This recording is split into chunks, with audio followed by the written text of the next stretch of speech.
Here's something rarely explained clearly. At some point, your contributions to your portfolio become far less important than your portfolio's own growth. The math shifts in a way that makes your monthly deposits look like a rounding error compared to what your capital is already doing on its own. We're taught to obsess over saving more, spending less, and staying consistent for decades. And while discipline matters, that advice completely ignores a specific threshold, one that changes the entire logic of wealth building. The Federal Reserve shows median retirement savings for households aged 55 to 64 still sitting under $200,000. After decades in the workforce, that number raises uncomfortable questions. Effort alone clearly isn't the full story. Many households face income constraints, career interruptions, rising living costs, and market downturns along the way. But there's also another factor. Most people were never shown the structural thresholds that change how wealth actually grows. Let's fix that.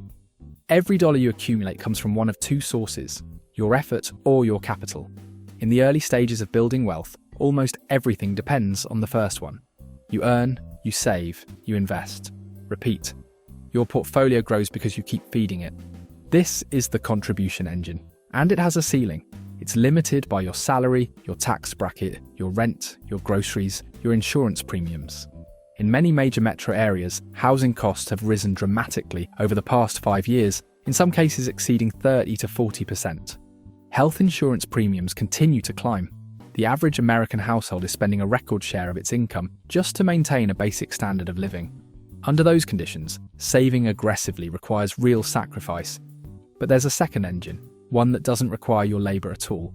It's compounding, returns generating more returns, capital working while you sleep. The US stock market has delivered roughly 7% real returns annually over the long run, and that number has a quiet but powerful effect when applied over time to a large enough base. Here's what makes compounding counterintuitive. It starts completely unimpressive. In the first few years, the growth it generates is smaller than what you're manually adding each month, so it feels invisible. Most people underestimate it precisely because they can't feel it working. But compounding is non-linear. It accelerates. And at some point, that second engine overtakes the first as the dominant force in your portfolio's growth. That moment has a name. It's called the crossover point, the exact year when your portfolio's annual growth exceeds your annual contributions. Let's make this concrete. Say you're contributing $20,000 per year and earning a 7% nominal return. When your portfolio is at $100,000, it generates roughly $7,000 in annual growth. You're still the dominant force. At $300,000, that same 7% produces $21,000, nearly matching what you're adding manually. At $500,000, growth reaches $35,000 per year. Your contributions are now the smaller piece. At $1 million, the portfolio generates $70,000 annually. Your $20,000 contribution is less than 30% of what the capital itself produces. This is a structural shift. The portfolio stops being a savings account you fill up and starts behaving like a machine that builds itself. What's worth paying attention to here is how people feel on each side of that threshold. Before the crossover, investing can feel like pushing something uphill. Every market dip feels like a setback to everything you worked for. Every missed contribution feels like falling behind. That emotional weight is real, and it causes a lot of people to make poor decisions. Pulling money out during downturns, pausing contributions during tight months, or simply losing motivation when progress feels slow. After the crossover, the dynamic changes.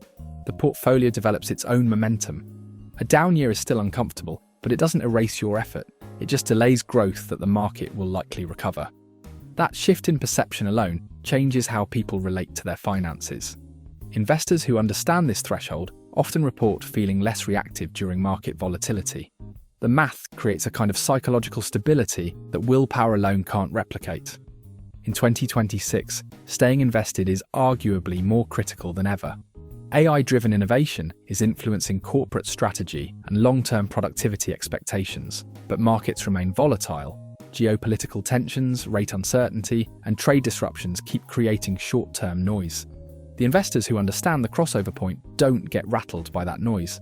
They know the machine needs time, not intervention.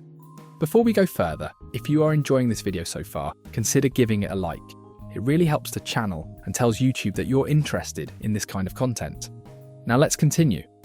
This is one of the most important and underappreciated ideas in personal finance. Reaching half your retirement goal in dollars does not mean you're halfway through the journey in time. Compounding's heavily backloaded. The early years of accumulation are the slowest and the hardest. The second half of the curve is where the real acceleration happens. Here's a scenario to illustrate that. Assume the goal's $1 million with $20,000 in annual contributions and a 7% return. If you stop contributing once you hit $100,000, figuring you've built a foundation and life got complicated, the delay to reaching your goal is massive. The capital base isn't large enough to carry itself. Stop at $300,000 and the delay is moderate. You've got more critical mass, but you're still far from the point where the portfolio can outrun the need for contributions. Stop at $500,000, and this is where it gets interesting. Under these specific assumptions, the difference versus continuous contribution is roughly 3 years. 3 years. That's the power of critical mass. At that scale, compounding's doing so much of the heavy lifting that your additional contributions, while helpful, are no longer essential to the outcome. Time at that stage matters far more than intensity of effort. This is the opposite of what most people intuit. We're wired to believe that doing more always produces proportionally more. In investing, that's only true early on. Once the base is large enough, patience outperforms hustle. Reaching the crossover point is meaningful, but it's worth being precise about what it actually means, because confusing it with financial freedom is a mistake that can backfire. Crossover means your portfolio is growing faster than you contribute. It's a motivational milestone. It changes how you feel about your finances. CoastFI is different. CoastFI, short for Coast Financial Independence, means you've accumulated enough that, without adding a single dollar more, compounding alone will carry your portfolio to your retirement target by your chosen age. Contributions become mathematically optional. These are two different thresholds and they serve different purposes. The crossover point changes your psychology. CoastFI changes your life flexibility, your ability to take a lower-paying job, start a business, work part-time, or simply stop optimizing every financial decision around retirement contributions. Understanding this distinction matters because a lot of people hit the crossover point, feel a surge of confidence, and start making decisions as if they've already won. They ease off saving, increase spending, or take on risk they haven't properly evaluated. The crossover is a signal to recalibrate, not to relax your strategy. This is where the concept moves from abstract to actionable. You can calculate your CoastFI number, the point at which contributions become mathematically unnecessary. Start by defining your desired annual spending in retirement. Let's use $70,000. Then subtract any reliable non-portfolio income. Social Security is the obvious one, though future projections put increasing pressure on its long-term funding. Assume conservatively that it contributes $25,000 per year. That leaves $45,000 your portfolio needs to generate annually. Apply the 4% rule, a historically based guideline suggesting a 4% initial withdrawal rate has often supported a 30-year retirement, though future returns and inflation conditions may vary. Divide $45,000 by 0.04, and your target portfolio is $1,125,000. Now discount that number back to today using your expected real return, meaning return after inflation. Assume 5% and 30 years until retirement. The formula is target divided by 1 plus real return to the power of years remaining. $1,125,000 divided by 1.05 to the power of 30 equals approximately $260,000. That's your CoastFI number. If you have $260,000 invested today with 30 years ahead of you, the math works without another dollar added. Markets aren't guaranteed and sequence of returns risk is real. A bad decade early in retirement can stress even a well-funded portfolio. But the long-term probability strongly favours investors who reach this threshold and stay invested in diversified assets. Once your portfolio crosses into territory where compounding is the dominant force, the primary risk is no longer insufficient savings, it's behavioural. Panic selling during a downturn is one of the most destructive moves a long-term investor can make. A portfolio at $600,000 dropping 20% is still a $480,000 portfolio with full recovery potential, but selling locks in that loss permanently. Tariff-driven market swings, inflation uncertainty, and constant financial media noise create an environment that rewards emotional decision-making and punishes it. Overconfidence during bull runs is the mirror image of that same problem. Investors who've watched their portfolios grow rapidly start concentrating positions in high-momentum assets, tech stocks, crypto, AI-related plays, convinced that the trend is their insight. Concentration risk at this stage can undo years of disciplined growth. The strategic reality after critical mass is this: contributions now serve a different function. They add margin of safety, accelerate optionality, and provide a buffer against market underperformance. They're still useful, they're just no longer the engine. Wealth independence doesn't happen at age 65. It happens in stages, each one shifting the dynamic in a measurable way. Your first $10,000 is an identity marker. It proves the habit is real. At $100,000, compounding becomes noticeable for the first time. Annual growth starts showing up as a meaningful number in your statements. The crossover point comes next: growth exceeding contributions. Then CoastFI, contributions mathematically optional. Then the stage where passive income covers essential expenses: housing, food, utilities.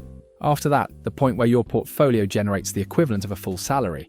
And finally, complete work optionality. In 2026, that progression carries additional weight. Automation and AI adoption are beginning to reshape certain middle-income sectors, including logistics, administrative work, and some mid-level white-collar roles, increasing uncertainty for portions of the labour market. Capital ownership is increasingly what separates financial trajectories. People who reach these thresholds early aren't just financially comfortable, they're insulated from a labour market that is becoming less predictable by the year. There is a precise moment when your portfolio stops needing you to push it forward and starts doing the work on its own. Most people spend their entire working lives contributing without ever stopping to calculate when that shift happens. But the math is there, it's knowable, and it changes everything about how you make decisions. Build the base, reach the threshold, and then get out of the way. The biggest risk after that point isn't doing too little, it's interfering too much. If you found this valuable, take a second to hit the like button. It really supports the channel. And if you want to keep watching more content on finance, investing, and building real wealth, don't forget to subscribe. Thank you for watching.